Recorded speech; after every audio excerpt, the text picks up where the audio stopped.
जैसा कि आप सभी को पता है, रमा एकादशी 2 दिन पड़ रही है।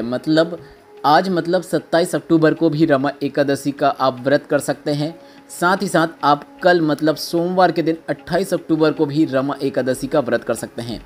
पर इस वीडियो में हम आपको 28 अक्टूबर रमा एकादशी और कार्तिक माह के विशेष सोमवार में किए जाने वाले उपायों की जानकारी दे रहे हैं।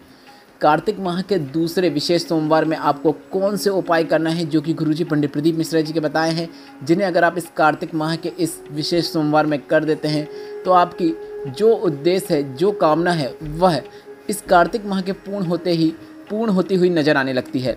इस वीडियो में हम आपको गुरुजी पंडित प्रदीप मिश्रा जी के बताए कुछ नए उपाय और कुछ पुराने उपायों को भी शामिल करके दिखाएंगे। सभी उपाय हम प्रयास करेंगे कि आपको वीडियो के माध्यम से भी करके बताएं, ताकि देखकर समझने में आपको आसानी हो। इन उपायों में आपको धन प्राप्ति, लक्ष्मी प्राप्ति, कर्ज मुक्ति, व्यापार वृद्धि और एकादशी का सबसे विशेष धन प्राप्ति उपाय की भी जानकारी देने वाले हैं। वीडियो बहुत उपयोगी है, अंत तक अवश्य देखें। आप चाहो तो इन 4 में से कोई एक उपाय या फिर चारों उपाय करके इस रमा एकादशी और कार्तिक सोमवार का अधिक से अधिक लाभ प्राप्त कर सकते हैं।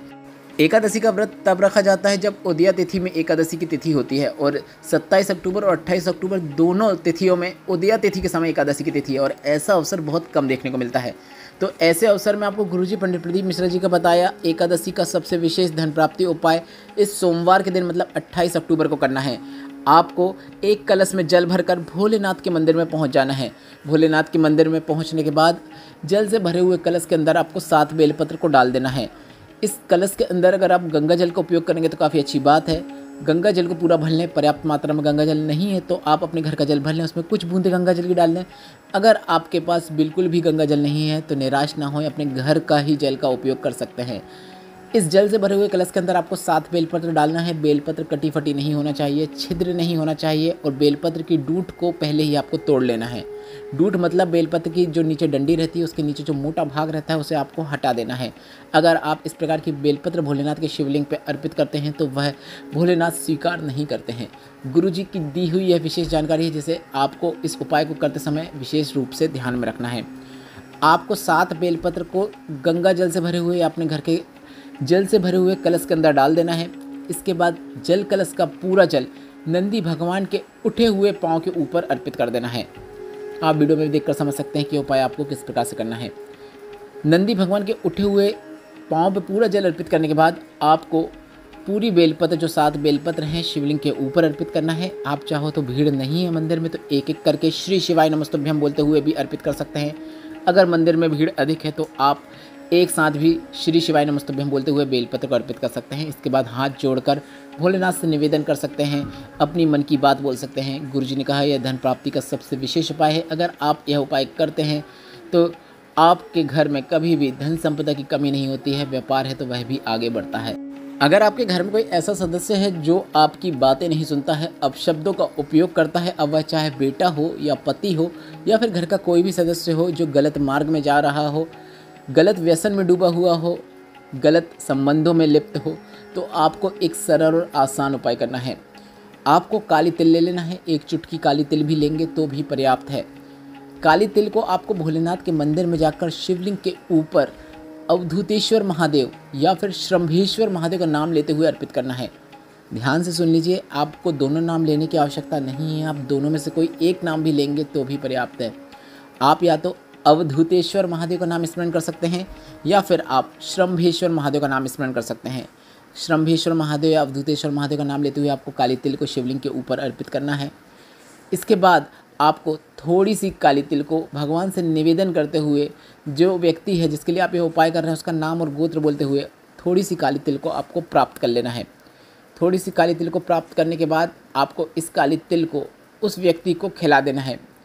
आप अगर उसे खिलाएंगे और वो खुद खा ले तो काफ़ी अच्छी बात है, अन्यथा आप उसे भोजन में मिलाकर, रोटी में मिलाकर भी आप उसे खिला सकते हैं। गुरुजी ने कहा वह अपशब्दों का उपयोग करना छोड़ देगा, गलत मार्ग से वह स्वयं सतमार्ग में चलना शुरू कर देगा। भोलेनाथ की कृपा उसे प्राप्त होगी।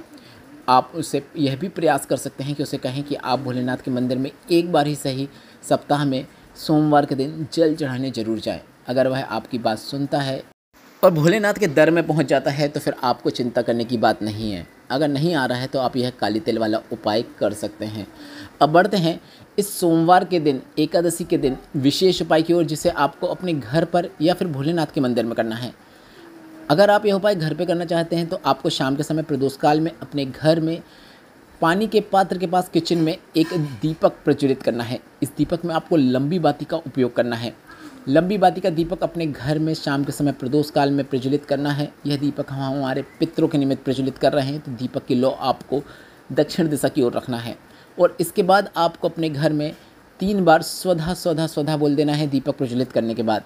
अगर आप स्वधा स्वधा स्वधा बोल दे तो अच्छी बात है, या फिर आप स्वधा स्तोत्र का पाठ करना चाहें तो आप अपने किचन में बैठकर भी स्वधा स्तोत्र का पाठ कर सकते हैं, तो काफ़ी अच्छी बात है।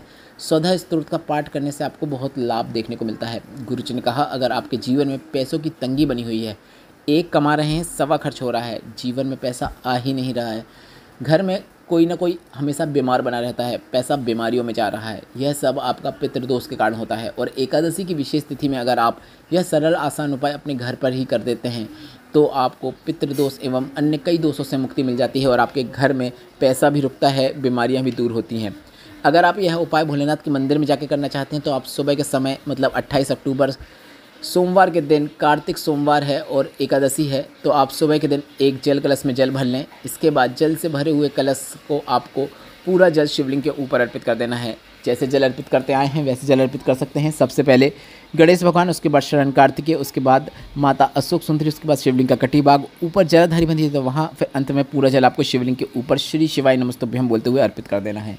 अगर आप सीधे ही जल शिवलिंग के ऊपर अर्पित कर रहे हैं तो भी गलत नहीं है, आप वैसा भी कर सकते हैं। जल अर्पित करने के बाद आपको 3 बार ताली बजाते हुए स्वधा स्वधा स्वधा बोल देना है। अगर आप मंदिर में भी स्वधा स्तोत्र का पाठ करना चाहें तो आप वहाँ पर बैठकर स्वधा स्तोत्र का पाठ कर सकते हैं, या फिर आप 3 बार स्वधा भी बोल रहे हैं तो भी पर्याप्त है। यह उपाय अगर आप मंदिर में जाके करना चाहते हैं तो वहाँ पर शिवलिंग पर जल चढ़ाने के बाद कर सकते हैं, या फिर आप अपने घर में करना चाहें तो शाम के समय प्रदोष काल में कर सकते हैं। जिन्हें प्रदोष काल नहीं पता उन्हें हम बता दें कि सूर्य अस्त के 45 मिनट पहले से लेकर 45 मिनट बाद तक का समय प्रदोष काल कहलाता है, या फिर शाम का वह समय जब आपको सूर्य दिखाई ना दे पर सूर्य की रोशनी हो, थोड़ा सा आपको उजिला दिखाई दे, वही प्रदोष काल कहलाता है। और प्रदोष काल में भोलेनाथ की पूजन का बहुत अधिक महत्व होता है। बढ़ते हैं अंतिम विशेष उपाय की ओर। अगर आपकी कोई मनोकामना लंबे समय से पूरी नहीं हो रही है तो भोलेनाथ के शिवलिंग में माता अशोक सुंदरी के स्थान से शिवलिंग के बीच में एक खाली स्थान होता है। गुरुजी ने कहा वह स्थान 64 योगिनियाँ, अष्ट सिद्धियाँ, 9 निधियों का स्थान होता है। उस स्थान पर आपको अपनी हथेली रखना है और श्री शिवाय नमस्तुभ्यम बोलते हुए अपनी जो भी मनोकामना है वह भोलेनाथ से बोल देना है। वह मनोकामना भोलेनाथ 3 माह के अंदर पूरी कर देते हैं। शिवलिंग में कुछ विशेष स्थान होते हैं जहाँ पर स्पर्श मात्र कर देने से आपकी मनोकामना पूरी हो जाती है। उन्हीं स्थानों में से यह एक विशेष स्थान है जिसका उपयोग आपको इस कार्तिक सोमवार या फिर रमा एकादशी के दिन 28 अक्टूबर के दिन अवश्य करना है। अपने दिल की बात भोलेनाथ से बोल देना है, जो भी मनोकामना है वह भोलेनाथ से बोल देना है। आपकी वह मनोकामना शीघ्र आपको पूरी होती हुई नजर आएगी। वीडियो उपयोगी लगा हो तो वीडियो को लाइक करके कमेंट बॉक्स में हर हर महादेव अवश्य टाइप कीजिएगा। अपने प्रश्न भी आप कमेंट बॉक्स के जरिए पूछ सकते हैं।